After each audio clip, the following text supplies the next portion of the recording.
என்னோட பேரு ஸ்ரீராம். நான் ஒரு ஹிந்து. ஆ, நாம் இஸ்லாம் மதத்தை பின்பற்றாமல் இந்துத்துவத்தையோ கிறிஸ்துவத்தையோ பின்பற்றுவதால் இறந்த பிறகு சொர்க்கத்தை அடைவது கடினமா அல்லது நம்மால் சொர்க்கத்தை அடைய முடியாதா? சகோதரர் நல்ல கேள்வியை கேட்டிருக்கிறார். இஸ்லாத்தை தவிர கிறிஸ்தவ மதத்தையோ இந்து மதத்தையோ பின்பற்றி சொர்க்கத்திற்கு போக முடியுமா என்று கேட்டிருக்கிறார். நான் ஏற்கனவே சொன்னது போல சூரா ஆல இம்ரான் அத்தியாயம் 3 வசனம் 19 இறைவனின் கட்டளைகளுக்கு கீழ்ப்படியும் மார்க்கம்தான் இறைவனால் ஏற்றுக்கொள்ளப்பட்ட மார்க்கமாக இருக்கிறது. கிறிஸ்தவத்தை பொறுத்த வரையில் கிறிஸ்தவர்கள் என்ற வார்த்தை பைபிளிலே சொல்லப்படவில்லை.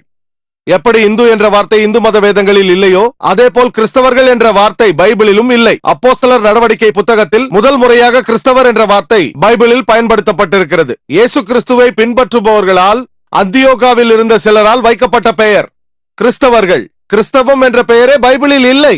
இயேசு கிறிஸ்து அவருக்கு சாந்தி உண்டாகட்டும் இஸ்லாத்தை தான் உபதேசித்தார். இதற்கு சாட்சி கூற மறுபடியும் வரப்போகிறார். கிறிஸ்தவம் என்ற மதமே இல்லை.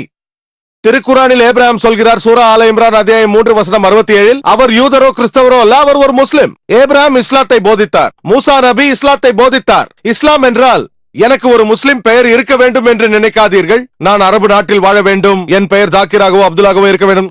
இஸ்லாம் என்றால் இறைவனின் கட்டளைகளுக்கு கீழ்ப்படிவது. இறைவனின் வார்த்தைகளுக்கு கீழ்ப்படிந்தால் நீங்கள் ஒரு முஸ்லிம். இயேசு கிறிஸ்து சொல்லி இருக்கிறார் யோவான் எழுதிய சுவிசேஷத்தில் அதிகாரம் 5 வசனம் 30 நான் என் சுயமாய் ஒன்றும் செய்கிறதில்லை, நான் கேட்கிறபடியே நியாயம் தீர்க்கிறேன். எனக்கு சித்தமானதை நான் தேடாமல் என்னை அனுப்பிய பிதாவிற்கு சித்தமானதையே நான் தேடுகிறபடியால் என் தீர்ப்பு நீதியாய் இருக்கிறது. அவர் இறைவனின் கட்டளைகளுக்கு கீழ்ப்படிந்ததால் அவர் ஒரு முஸ்லிம். இயேசு கிறிஸ்து ஒரு முஸ்லிம், இஸ்லாத்தை போதித்தவர். இஸ்லாத்திற்கும் கிறிஸ்தவ மதத்திற்கும் உள்ள பொதுவான விஷயங்களை பற்றி பேசியிருக்கிறேன். கிறிஸ்தவ மதத்திலும் ஒரு இறைவனை நம்புங்கள் என்று சொல்லப்பட்டிருக்கிறது. கடவுளுக்கு உருவம் கொடுக்காதீர்கள் என்று சொல்லப்பட்டிருக்கிறது. கடவுள் பெறப்படவில்லை என்று சொல்லப்பட்டிருக்கிறது. இவை அனைத்தையும் நான் பைபிளில் இருந்தே நிரூபித்திருக்கிறேன். சலா பற்றியும் ஜகாத் பற்றியும் மதுபானம் அருந்த கூடாது என்பது பற்றியும் நாகரீகம் பற்றியும் பைபிளில் இருந்தே நான் நிரூபித்திருக்கிறேன். ஆகவே இயேசு கிறிஸ்துவும் கிறிஸ்தவ மதத்தை போதிக்க வரவில்லை, இஸ்லாத்தை போதிக்கவே இங்கு வந்தார். எல்லா மதங்களுக்கும் இறைவன் ஒரே ஒருவன் தான். ஒரு மதத்தை தான் கொடுத்திருக்கிறான், வேறு எந்த மதமும் இல்லை. இவையெல்லாம் உண்மையான மார்க்கத்திலிருந்து பிரிந்து வந்தவைதான்.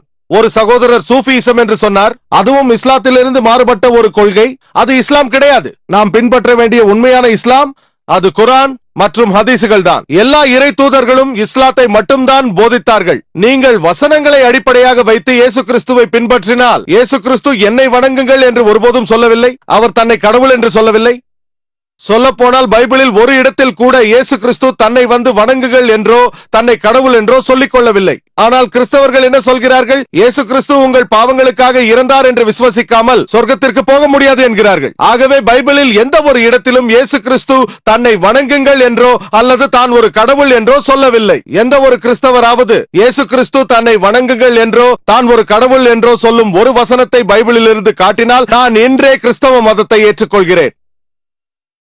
மேலும் சொல்ல போனால் இயேசு கிறிஸ்து சொன்னார் யோவான் எழுதிய சுவிசேஷத்தில் அதிகாரம் 14 வசனம் 28 என் பிதா என்னிலும் பெரியவராக இருக்கிறார். மேலும் அதிகாரம் 10 வசனம் 29 என் பிதா எல்லோரிலும் பெரியவராக இருக்கிறார். மத்தேயு எழுதிய சுவிசேஷம் அதிகாரம் 12 வசனம் 28 தேவனுடைய ஆவியால் பிசாசுகளை துரத்துகிறேன். லூக்காவின் சுவிசேஷம் அதிகாரம் 11 வசனம் 20 நான் தேவனுடைய விரல்களால் பிசாசுகளை துரத்துகிறேன். யோவான் சுவிசேஷம் அதிகாரம் 5 வசனம் 30 என் சுயமாய் நான் ஒன்றும் செய்கிறதில்லை, நான் கேட்கிறபடியே நியாயம் தீர்க்கிறேன். எனக்கு சித்தமானதை நான் தேடாமல் என்னை அனுப்பின பிதாவிற்கு சித்தமானதையே நான் தேடுகிறபடியால் என் தீர்ப்பு நீதியாய் இருக்கிறது. அப்போஸ்தலரின் நடபடிகள் புத்தகத்தில் அதிகாரம் 2 வசனம் 22 இஸ்ரவேலரே நான் சொல்லும் வார்த்தையை கேளுங்கள், நீங்கள் அறிந்திருக்கிறபடியே நஸ்ரேனாகிய இயேசு கிறிஸ்துவை கொண்டு தேவன் உங்களுக்குள்ளே பலத்த செய்கைகளையும் அற்புதங்களையும் அடையாளங்களையும் நடப்பித்து அவைகளினாலே அவரை உங்களுக்கு வெளிப்படுத்தினார்.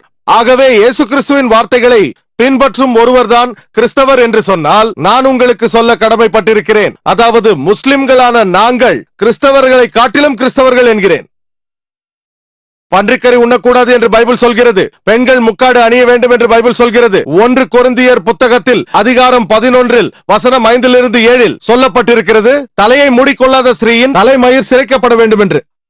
ஆகவே எல்லாம் வல்ல இறைவனின் இறை தூதர்கள் அனைவரும் இஸ்லாத்தை மட்டும்தான் போதித்தார்கள். இஸ்லாம் என்றால் இறைவனின் கட்டளைகளுக்கு கீழ்ப்படிவது. நீங்கள் இறைவனிடத்தில் உங்களை ஒப்புக் கொடுத்தால் சொர்க்கத்திற்கு செல்வீர்கள், கொடுக்கவில்லை என்றால் செல்ல மாட்டீர்கள். உங்கள் கேள்விக்கு இதான் பதில். இறுதி கேள்வியை கேட்க முன்வரலாம். முஸ்லிம் அல்லாத சகோதரரா? ஆம், நீங்கள் கேளுங்கள். மதிப்பிற்குரிய டாக்டர் அவர்களே, என்னுடைய கேள்வி என்னன்னா, தயவு செய்து மெதுவாகவும் மைக்கை பார்த்து பேசவும். அப்பொழுதுதான் சொர்க்கம் குர்ஆனில் எப்படி வர்ணிக்கப்பட்டுள்ளது என்று நான் தெரிந்து கொள்ள விரும்புகிறேன். குரானில் சொர்க்கம் எப்படி வர்ணிக்கப்பட்டுள்ளது என்று கேட்கிறார். அது ஜன்னா போல் இருக்கும் என்று நான் சொன்னேன். அரபிலிருந்து ஆங்கிலத்திற்கு ஜன்னாவை மொழிபெயர்த்தால் தோட்டம் என்று பொருள். அது ஒரு மகிழ்ச்சிகரமான இடம். அங்கே உங்கள் பாதங்களுக்கு அடியில் பாலாரும் தேனாரும் ஓடும் என்று சொல்லப்பட்டிருக்கிறது. அங்கு மாதுளை பழங்கள் இருக்கும் என்று சொல்லப்பட்டிருக்கிறது. இது உங்கள் மறுவாழ்க்கையில் கிடைக்கும் ஒரு பரிசு. சார் என்னுடைய கேள்வி, சொர்க்கம் எப்படி இருக்கும் என்று தெரிந்து கொள்ள ஆசைப்பட்டீர்கள்? ஆமாம், ஆனால் நாம் சொர்க்கத்தில் எப்படி இருப்போம்? சாதாரண மனிதர்களாகவா அல்லது? சகோதரர் கேட்கிறார். இன்னொரு விஷயம் சார், நம்மால் இங்கு சொர்க்கத்தை கண்டுபிடிக்க முடியவில்லை என்றால் எங்குமே முடியாது. நாம் எப்படி இருப்போம் என்று கேட்கிறார். இப்படியேத்தான் இருப்போமா என்று கேட்கிறார்.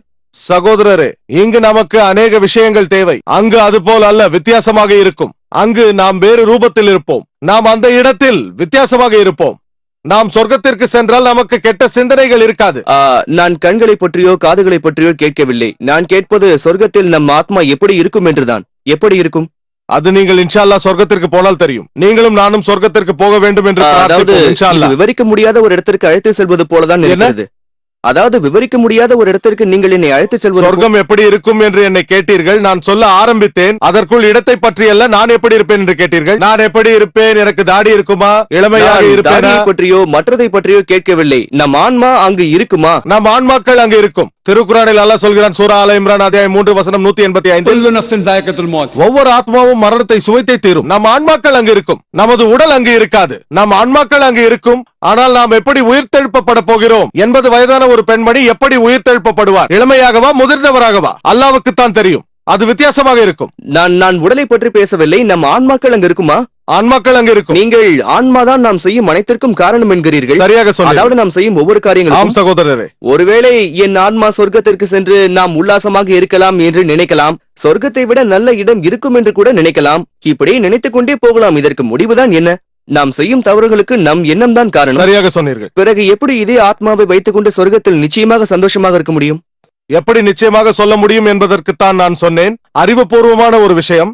இந்த புத்தகத்தில் இருக்கும் 80% விஷயங்கள் 100% உண்மையானது என்று சோதனை செய்து பார்த்து விட்டேன். மீதமுள்ள 20% எப்படி வேண்டுமானாலும் இருக்கலாம். சரியாக இருக்கலாம், தவறாக இருக்கலாம். அறிவுபூர்வமாக நான் யோசிக்கும் பொழுது ஒரு மருத்துவனாக என் அறிவு சொல்கிறது 80% விஷயங்கள் 100% சரி என்றால் 20% பற்றி தெரியவில்லை என்றால் நீங்கள் கூறுவது சரிதான்.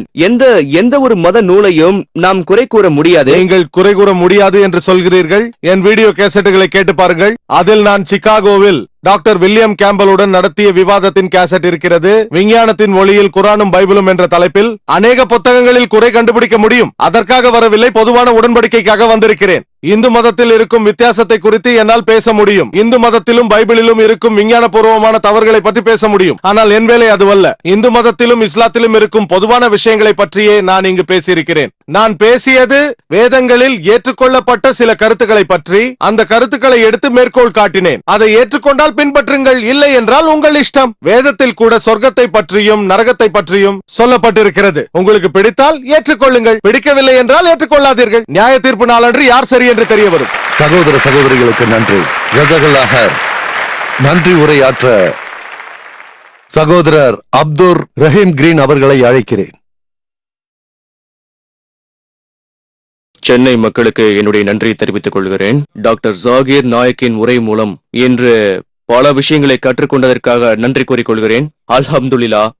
இங்கு நடந்த சொற்பொழிவு பல மக்களுக்கும் உபயோகமானதாக ஆக்குவதற்கு முயற்சிப்போம்.